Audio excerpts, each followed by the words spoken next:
Alors, l'impression par rapport à la conférence de presse de Moupapa? Mais c'était un candidat déclaré, pas encore confirmé. Il faudra attendre la réalité des choses. C'est-à-dire quand les élections auront lieu, ce qui n'est pas évident. Si elles ont lieu, est-ce qu'il sera retenu? Ce n'est pas encore évident. S'il est retenu et s'il sera élu, ce n'est pas évident non plus. Donc il y a plusieurs, n'est-ce pas, obstacles. Il y a plusieurs questions qui demeurent sans réponse, mais il a au moins l'avantage, le courage de se positionner et de se déclarer publiquement. Donc pour le moment, il n'y a pas encore de commentaires. Il faut attendre parce que nous sommes en plein inconnu. Vous êtes assez pessimiste par rapport à la RDC aujourd'hui et pourtant il y a l'enrôlement, on voit l'enrôlement. Dites-moi, pour vous c'est une mise en scène? Je ne suis pas assez pessimiste, je suis totalement pessimiste. Je ne crois pas que les élections auront lieu, ni les élections législatives, ni l'élection présidentielle, ni cette année, ni en 2018, ni jamais. Je ne crois pas qu'il y aura... Quel est l'élément qui vous fait croire à cela, enfin l'indicateur? L'indicateur, c'est que le pays est occupé militairement et ethniquement. Je suis désolé, mais il y a 545 officiers Tutsis rwandais dans les FARDC. Il y a 545 officiers Tutsis rwandais dans les FARDC et pas un seul officier Hutu rwandais. Notre pays est occupé militairement et ethniquement. On veut organiser l'élection. En France, la France a été occupée par l'Allemagne. Les troupes allemandes ont marché sur la France pendant 5 ans. Hitler, De Gaulle n'a pas organisé l'élection en 1945. On chasse l'occupant par les armes et non pas par l'élection. Alors, donc, quand vous voyez cette rébellion en gestation dans le Kasaï, pour vous, c'est une aubaine pour la RDC? Mais ce n'est pas une rébellion. Le territoire de Kamwena Sampo a été vendu par Kabila aux multinationales minières. On demande aux gens de Kamwena Sampo de dégager, de quitter le territoire de leurs ancêtres. Ils se révoltent. Ce n'est pas une rébellion. J'ai suivi les commentaires des médias belges ici. Comment la Belgique, qui est censée être la puissance qui connaît le mieux le Congo, peut laisser les médias belges raconter qu'il y a une rébellion sur Kamwena Sampo? C'est des gens qui se battent pour conserver leur terre, la terre de leurs ancêtres, dont on veut les chasser pour aller les installer on ne sait pas où, parce qu'on a découvert de riches gisements de diamants dans la terre de Kamwena Sampo, et ce sont les multinationales qui sont derrière et personne n'en parle. On parle d'une rébellion, il n'y a jamais de rébellion là-bas. Parce qu'on a assassiné Kamwena Sampo, qui fut un médecin, qui est venu prendre la place de son oncle mort, et selon le droit coutumier, c'est lui qui devait le remplacer. Il a quitté son poste de médecin en Afrique du Sud pour rentrer chez lui, prendre les fonctions de chef coutumier. Quand il arrive là-bas, il est contesté par le gouverneur du Kasaï occidental sur ordre du président Kabila.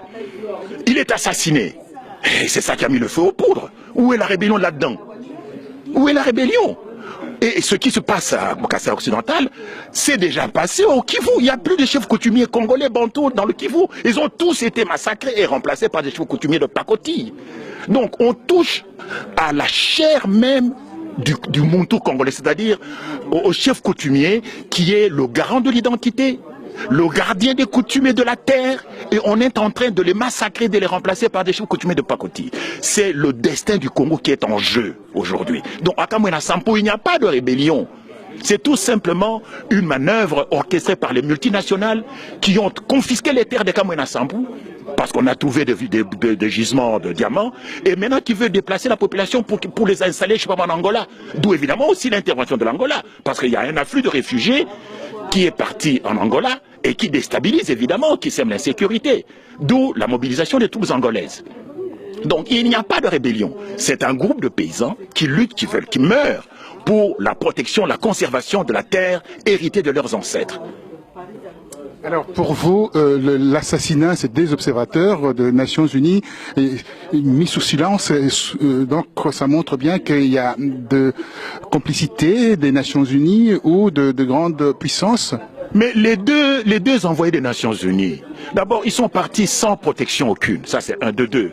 On prétend que ce sont les Kamwena Sampo qui les ont assassinés. Mais on entend clairement dans la bande, dans la vidéo montée de toutes pièces par le gouvernement en place à Kinshasa, on entend des gens s'exprimer en lingala. Mais à Kamwena Sampo, dans un coin perdu du Kasaï occidental, qui parle lingala là-bas? Donc, il est de toute évidence, ce sont des gens qui ont été habillés en civil, mais c'était des militaires habillés en civil qui ont commis ce double assassinat. Donc, c'est un montage, c'est une mise en scène lamentable pour faire endosser sur les Kamwina Sampo l'assassinat de ces deux experts des Nations Unies qui ont été lâchement assassinés et mutilés en plus. Donc, le crime est signé. Le crime est signé, mais jusqu'à présent, jamais il n'y a eu de problème là-bas depuis que le Congo est indépendant. On n'a jamais eu de problème de ce côté-là. Pourquoi brusquement ce problème surgit? Il vient d'où? D'où vient ce problème? C'est tout simplement parce que les multinationales minières veulent s'emparer de ces terres. Le gouvernement à Kinshasa, le ministre des Mines, a déjà vendu les terres de Kamwina Sampo. On veut déplacer la population de Kamwina Sampo qui résiste, qui refuse et qui se bat et qui meurt. Et ça, c'est un droit inaliénable. Ces gens vivent sur la terre de leurs ancêtres et ils sont prêts à mourir pour conserver la terre de leurs ancêtres. C'est tout. Et les Nations Unies n'ont pas compris. La MONUSCO est présente. Pourquoi la MONUSCO n'est pas partie elle-même? Pourquoi faire venir des gens venus on ne sait pas d'où? Des jeunes gens d'une vingtaine, une trentaine d'années qui ne connaissaient rien des réalités congolaises. Parce que les gens ne se rendent pas compte que le Congo est confronté à une crise de nature ethnique. Alors, si vous traitez une crise ethnique avec des solutions politiques, Pouvez-nous définir un peu cette crise en un mot? Mais c'est que aujourd'hui, le Congo est sous une occupation ethnique. Dans les FARDC, il y a 545 officiers Tutsis rwandais. Kabila est un Rwandais. Ce n'est pas une insulte.